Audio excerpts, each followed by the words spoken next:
حضور فرماتے ہیں کچھ لوگوں کو اللہ قیامت میں بغیر حساب کتاب جنت میں داخل کرے گا، فرشتے پوچھیں گے پل صراط سے ہوا ہے؟ وہ کہیں گے دیکھی نہیں۔ میزان عمل تلوائے؟ وہ کہیں گے دیکھا ہی نہیں۔ کیسے آ گئے؟ تو کہیں گے خدا کے فضل سے آ گئے۔ فرشتے پوچھیں گے تمہارا عمل کیا تھا؟ وہ کہیں گے کچھ بھی نہیں، عام لوگوں کی طرح نماز پڑھتے تھے، روزہ رکھتے تھے، حج فرض ہوا تو کیا، زکوٰۃ اگر ہمارے اوپر لاگو ہوئی تو دی، عام روٹین کے معاملات۔ تو فرمائے اتنی بڑی فضیلت کے بغیر حساب کتاب جنت، کوئی تو وجہ ہوگی۔ تو بندے عرض کریں گے وجہ ایک ہی تھی کہ رب جو ہمارے حق میں فیصلہ کرتا تھا ہم اس پر راضی ہو جایا کرتے۔ علامہ اقبال نے ایک بات لکھی ہے، اقبال کہتے ہیں جب میں لندن میں وکالت کرتا تھا تو ایک خاتون تھی، لیڈی بارنس اس کا نام تھا، چھوٹے موٹے مقدمات لے کے وہ میرے پاس آتی تھی۔ بی بی ایک ہوٹل چلایا کرتی تھی، اس کا خامن جو تھا وہ فوج میں ملازم تھا۔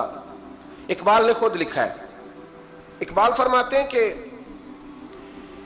ایک دن وہ خاتون پھر کسی کیس کے سلسلے میں میرے پاس آئی، تو جب وہ آئی تو اس نے نقاب اوڑھا ہوا تھا، برقع کیا ہوا تھا۔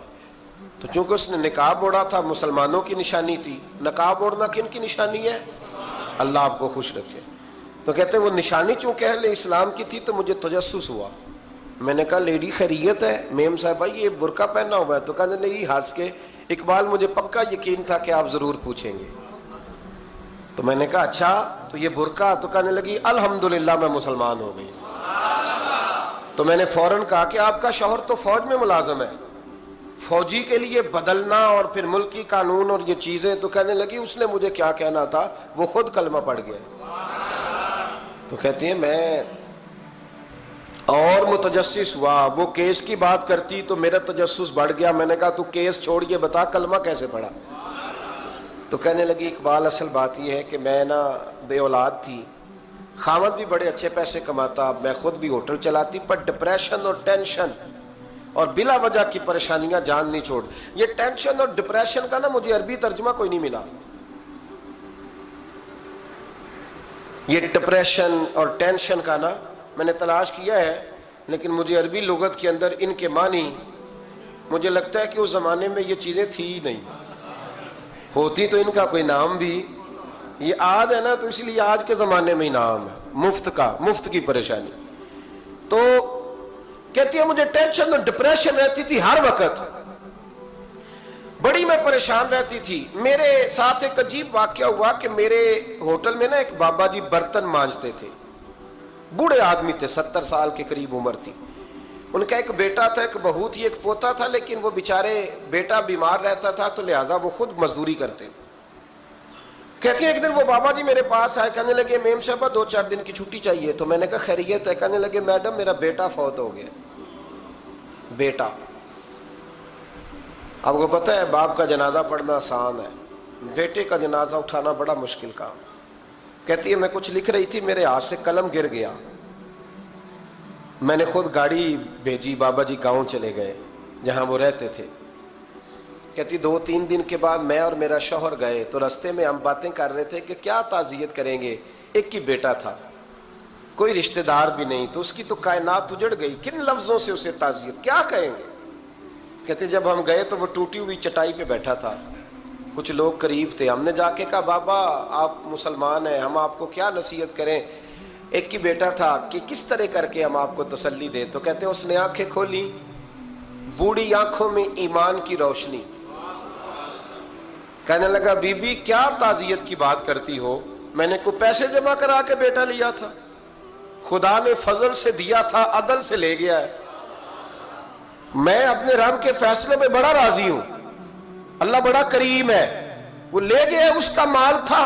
آپ یقین کریں ہمارے دیہاتی لوگ یہ کہا کرتے تھے، میں نے کانوں سے سنا ہے، ایک بوڑھے آدمی کا ایک دفعہ بیٹا فوت ہو گیا تو کسی نے اس سے کہا بابا چھوٹی عمر میں بچہ چلا گیا، تو مجھے لفظ نہیں بھولتے، کہنے لگے پتر اللہ دی فصل ہے، کچی وڈے تاں وی ہو دیئے۔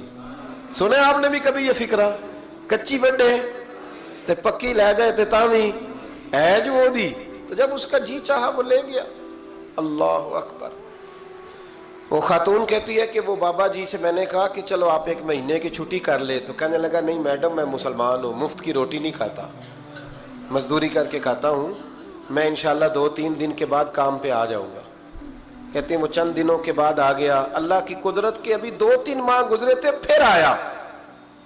میڈم چھٹی چاہیے کچھ دنوں کی. میں نے کہا خیریت ہے؟ کہنے لگے وہ میری بہو بھی ہارٹ اٹیک سے فوت ہو گئی. کہتے اب میں بھی تڑپ گئی اور عیسائی ہو کہ میری آنکھوں میں آنسو آ گئے. میں نے کہا گھر کا دروازہ بند ہو گیا, اب یہ بیچارہ کیا کرے گا؟ وہ اپنے شوہر کے غم میں ہارٹ اٹیک سے فوت ہو گئی. کہتے ہم پھر 2-3 دن کے بعد تعزیت کے لیے گئے. پھر ٹوٹی ہوئی چٹائی, بوڑھا نہ اپنی انگلیوں سے زمین پر کچھ بنا رہا.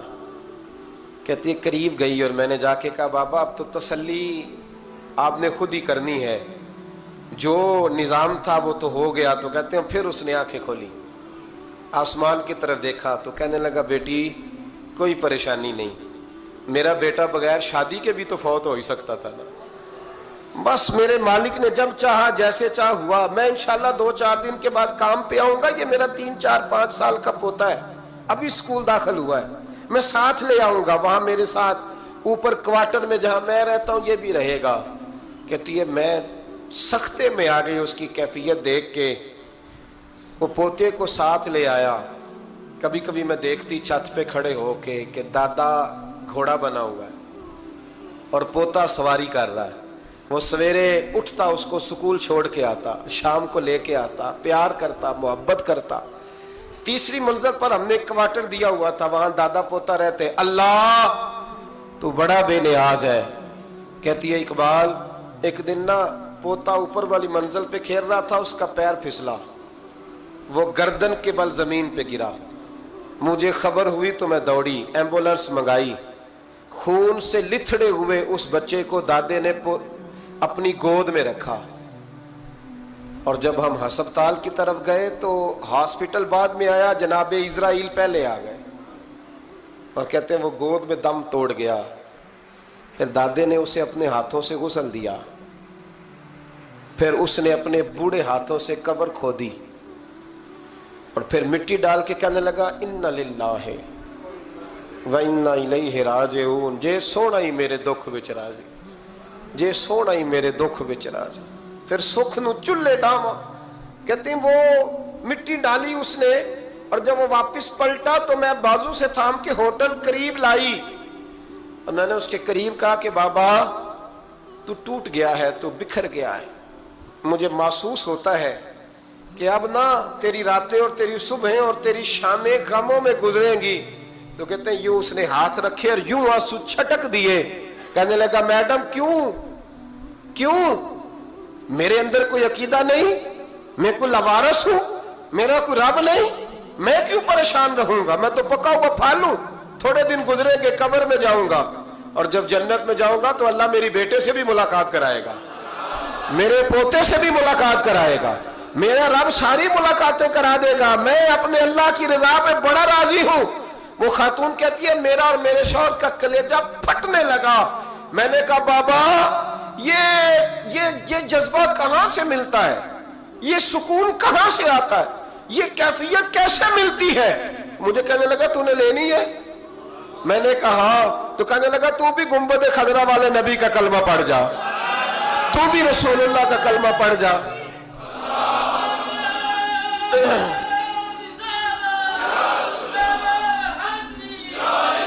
میرے محبوب کا کلمہ پڑھ, اللہ تجھے سکون عطا کرے. ایک حدیث نہ پڑھ لوں مسلم شریف سے, بخاری سے ایک حدیث نہ پڑھ لوں تاکہ یہ بات مضبوط ہو جائے. حضرت ابو طلحہ رضی اللہ تعالی, بیٹا شدید بیمار ہے, مزدور آدمی تھے, کئی دنوں سے گھر تھے. بیوی کہنے لگی اگر آپ گھر میں بیٹھے رہیں گے تو کھائیں گے کہاں سے, جاؤ آپ مزدوری کرو, میں بیٹے کو دیکھتی ہوں. ابو طلحہ مزدوری کرنے چلے گئے. شام کو آئے تو بیٹا فوت ہو چکا تھا. عورتیں بے حوصلہ ہوتی ہے نا اکثر, پر بیوی نے سفید کپڑا ڈال کے کمرے میں رکھ دیا. بیٹا, ماں اور بیٹا کو ناپ تکتا ہے رشتہ, بیٹے میں سفید چادر ڈال کے کمرے میں رکھ دیا. حضرت ابو طلحہ انصاری آئے, بیٹے کا کیا حال ہے؟ کہنے لگی اللہ کی رحمت میں ہے. اللہ کی, کیسا جملہ ہے, اللہ کی رحمت میں ہے. خامد نے کھانا کھایا, بیوی سے ملنے کو دل کیا تو ملاقات ہوئی. فارغ ہو کے بیٹھے, تو خاتون اٹھ کے نا خاوند کے قریب گئی, اس کا ہاتھ تھاما, کہنے لگی نبی کریم علیہ السلام کے صحابی ہو, ایک مسئلہ دریافت کرنا تھا, بتاؤ گے؟ کہ پوچھو. کہنے لگی اگر کوئی آپ کے پاس امانت رکھوائے اور پھر اپنی امانت واپس مانگے تو کیا کرو گے؟ حضرت ابو طلحہ کہنے لگے پوچھنے والی کیا بات ہے, جس کی امانت ہے واپس کر دیں گے.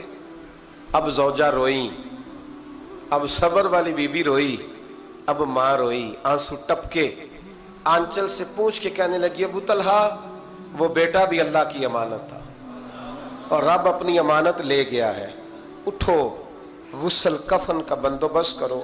حضرت ابو طلحہ اٹھے, ہامتے کامتے ہاتھوں سے غسل کفن دیا, مسجد نبوی میں پہنچے, محبوب کی بارگاہ میں عرض کیا تو رسول کریم فرمانے لگے تیرے اور تیری بیوی کے عمل سے اللہ بھی بڑا راضی ہے, اللہ کے رسول بھی بڑے راضی ہیں اور اللہ تجھے برکت عطا کرے گا. صحابہ کہتے ہیں پھر اللہ نے انہیں 9 بیٹے عطا فرمائے, پھر اللہ نے انہیں, اللہ کی رضا پہ راضی رہنا سیکھو, اللہ کے قریب چلے جاؤ گے, اللہ کی رضا پہ. حضرت سفیان ثوری دعا مانگ رہے تھے, یا اللہ راضی ہو جا, یا اللہ راضی ہو جا, یا اللہ راضی ہو جا, دعا مانگ رہے تھے.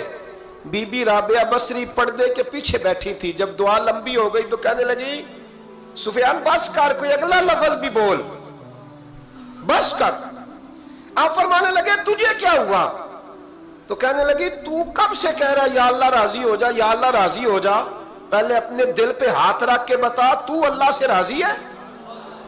تو راضی ہے اللہ سے؟ تو روز نہیں کہتا پیسے نہیں ہے میرے پاس مجھے دے, تو روز نہیں کہتا یا اللہ فلانی چیز کوئی نہیں دے, اے اللہ فلاں کو دے دیا مجھے کیوں نہیں دیتا معاذ اللہ, تو روز شکوے نہیں کرتا؟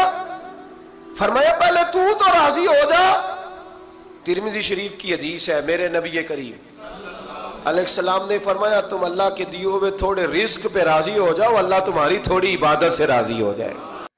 السلام علیکم. اسلامی چینل پر سبسکرائب اور لائک کا بٹن دبائیں, ہمارے آنے والے سب ویڈیو آپ کو بر وقت ملتے رہے گی.